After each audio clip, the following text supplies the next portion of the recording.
Hey everyone, Tony D with another hot take. This one's on the beer virus panic. Now, look, I'm I'm okay. I'm doing all right. I got at least a certain amount of food. I'm rationing my food, and to be honest, as a freelancer, I'm kind of used to that.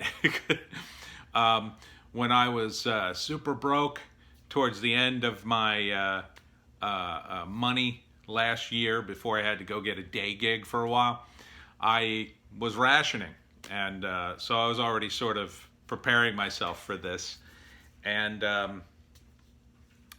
things aren't that bad for me, fortunately. I've been doing okay so far. Fingers crossed. None of my family and friends have been have caught this that I know of.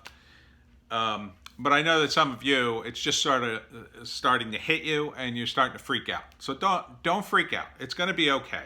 Look, this is going to f up everything for a while, but things will get better. They will. Um, so the big news today is the numbers. The numbers are frightening everyone. Those numbers are the results of more tests for the beer virus.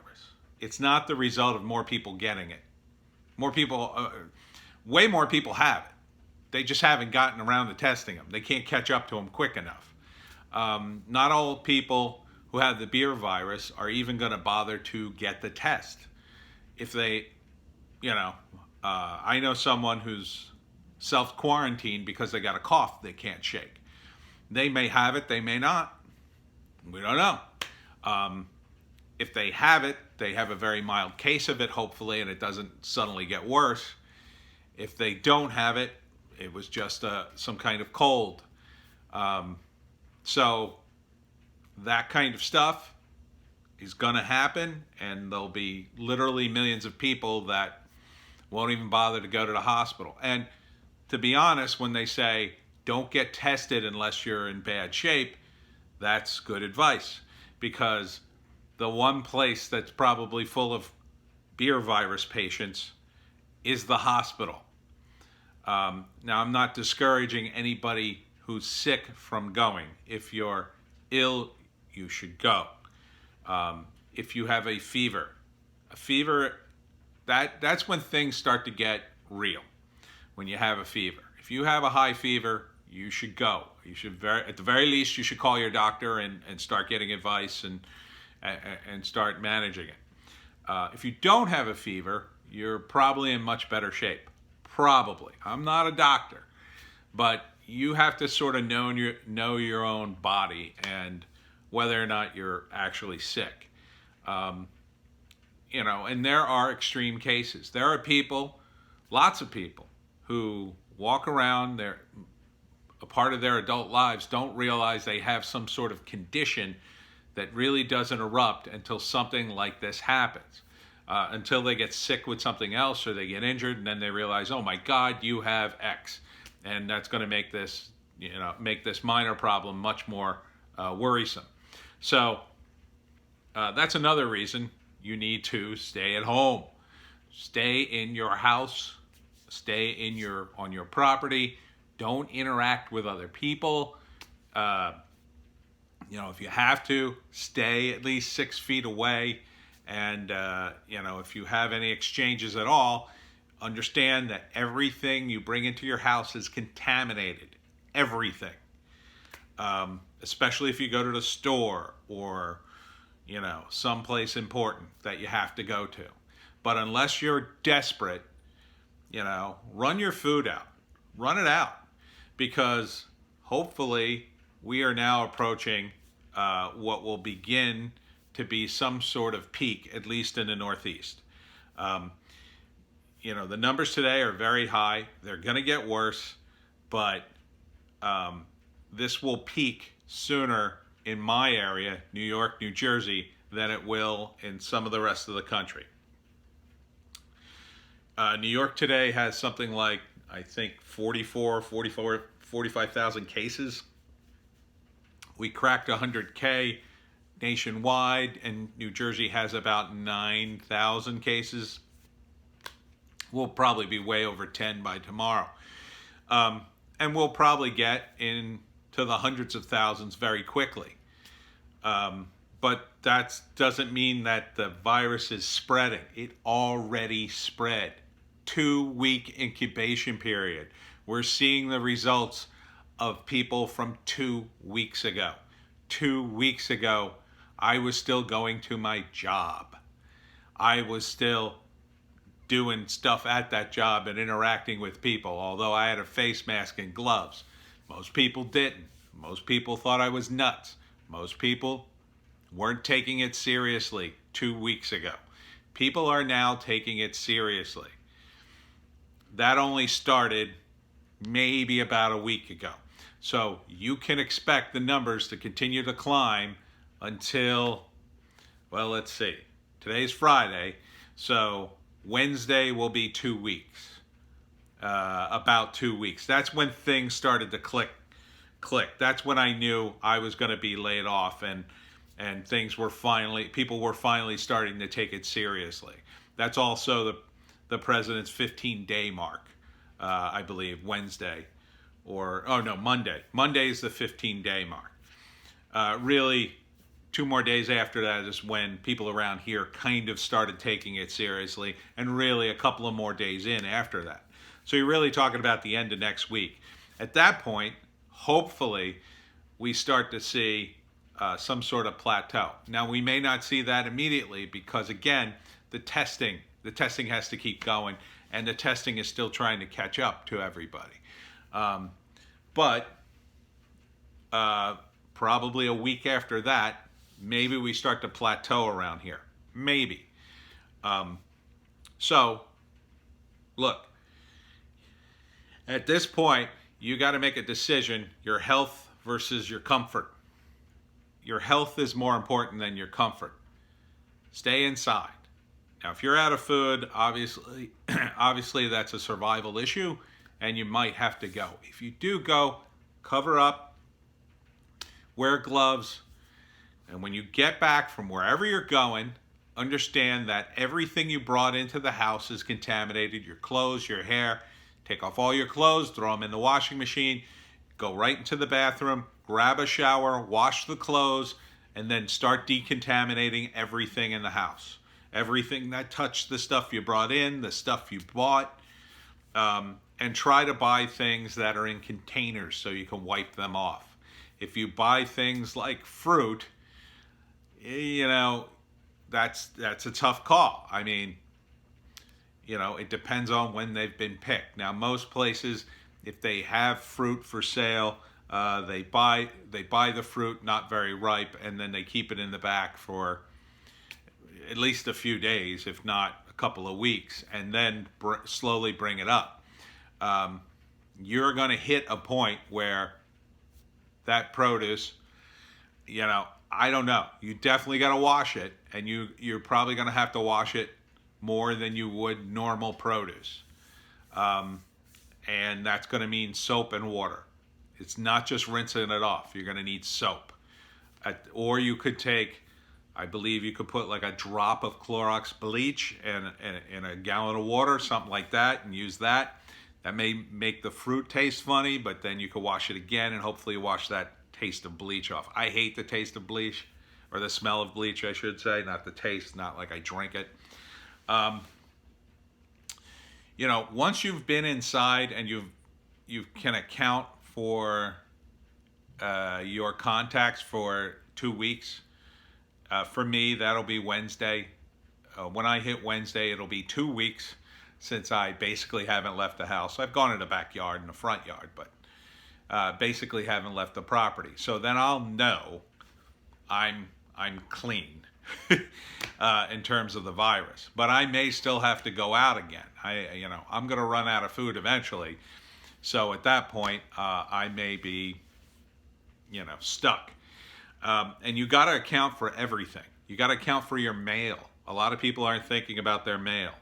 When you take your mail in, put it out in the sun, wash your hands off, and just leave it out. There's no, unless you got something super important, you got to open immediately. Leave it on a windowsill where there's some sun and just leave it there for a couple of days. Then you'll be assured, hopefully, there's no more virus on it. I mean, if you really want to go nuts, you could wipe it down with the bleach, but you'll get your mail all damp. Same thing with your Amazon boxes. I've described how to do that before. Now, in terms of, where the numbers are going to be, the numbers are going to get much worse again. So don't freak out. Don't freak out. They're going to get better eventually. A lot of people who are getting sick. The good news from these numbers is the United States, as a percentage overall, has had the fewest amount of deaths so far. So we have a better medical system.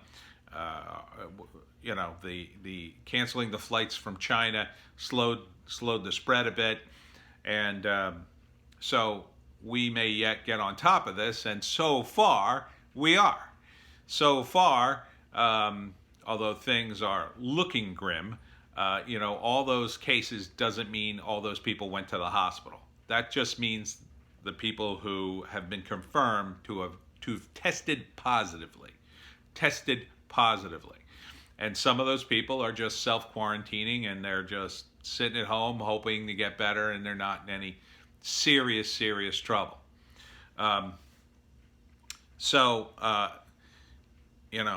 Things are going to get weird, and you've got to tell people to keep to themselves, regardless. If someone's in trouble or stops by your house or whatever, you got to continue social distancing. You got to continue to keep them out of the house, not because you're being rude, but because they could be infected. You can't account for their whereabouts. You'd have to account for their whereabouts for the last 2 weeks. On Wednesday, or probably Thursday to be safe, I will actually be fine. You can invite me over, but I wouldn't come because I can't account for you. Unless you've been cooped up like me, then most people didn't quite get on board with this till a few days after the big lockdown, which started. It's sort of, they did it in degrees. They started the beginning of the week on Monday, and by Wednesday they were cranking it up, and by Friday it was all shut down. So I will say this for Trump in his recent press conference, he has so far been at least trying to resist being authoritarian. He doesn't seem to want to use this authoritarian power, although amazingly all the people who called him Orange Bad Man are like saying, yeah, you got to use it, come on, what's wrong with you? It's like, whip me, daddy, whip me, as Sargon of Akkad said on his podcast or whatever. It's just amazing to watch people who love authoritarianism urge the president, who they hate, who they don't want in power, to use that power. I mean, go figure. This is looking more and more like the stimulus is a total clusterfuck. And, there was no way they were going to just give money to the poor people. There was no way that was going to happen. The Bernie bros who are shouting for that, you're delusional. You're absolutely delusional. Do you think the powerful people in this country would just give money to poor people? No. For every dollar we get, they're getting 10. Easy. And you are idiots for asking for money, because that's exactly what they would do. That's exactly what they would do. They are now using this as an excuse to rain down money on all their little pet projects. And you have no further to look than what the Democrats added in the bill. Now, the Republicans did it too, but I have to say, at least Republicans are thinking about the economy as a whole. And yeah, they're lining the pockets of their friends, but at least their friends have jobs. What is millions of dollars going to the Kennedy Center really doing? Nothing. There's a handful of jobs there, but that's mostly so that, old celebrities can pat themselves on the back and give them an award, and and then maybe a few museums get refunded. That's for rich people to do. Museums are something rich people should be fronting the money for, or it should be raised on GoFundMe or something like that. We shouldn't be dumping money into museums, especially right now. Those millions of dollars that we blew on museums are going to be sorely missed. The worst part about this whole thing, of course, is AOC is on the floor of Congress screaming about all the corruption and graft that is in the bill and ignoring stupid stuff like this that the Democrats added. And unfortunately, they're clipping her out of context, but in this case, a good kind of context to make her look like she's actually fighting corruption. Even though she'd be the first one to say, oh no, let's give everybody $5,000 so they can get through this. Let's give them all $2,000 a month like Uncle Bernie wanted. This is going to do more harm than good, because when the bill comes due for the $1,200 you got now, it's going to be more like, I think somebody calculated as $17,000 per family. So I'm sorry, families get like $3,500, something like that. So really that loan is going to cost you $17,000. So it's a net negative of $13,500. So now that being said, I knew this was going to happen, because people were going to scream for it until the government did something. Unfortunately, when you ask the government for help, it tends to be that the government kicks you in the nads and then throws you a couple bucks and says, there's your help, now get back in your house. We have a situation now where states are trying to keep people from escaping New York. Crazy enough, escape from New York is actually a thing now. Rhode Island has checks. It's probably pointless to do it to New Jersey, but they're trying to keep people under quarantine within their state. They're trying to keep people from escaping the state. And while again, I'll say good for Trump for not making it a federal thing, the petty tyrants that are our state governors are now using this as an excuse to crack down and tell the cops to do things. And things are going to you're going to hear all sorts of horror stories. So my advice is don't travel unless you absolutely have to. And if you do, use your head. These cops are going to be on edge. And the last thing you want to do is piss one of them off when he wants to be home with his family. He's worried about getting sick himself. You definitely do not want to cough on one of these guys. Tensions are high. Be polite. Do what you need to do and be on your way. And always be polite and I think you should always show a law enforcement officer respect. Because first off, you should show everybody respect, really. But, police officers tend to be more acutely aware of that. And if they sense you're disrespectful, man, and they got a lot of pent up stress from doing their job, and they will over the coming weeks. You don't want to uncork that genie. Just be nice, and no matter what happens, just be as agreeable as possible. Now that isn't to say you should give up your rights. You shouldn't agree to let somebody search your car or search your person, and but always be polite. Always be polite and calm. So anyhow, stay home, be safe, play video games, watch TV. There's nothing you can do about things now anyway. You might as well just ride this out, and in a month, we'll all go outside and at least the weather will be nice. Think of it that way.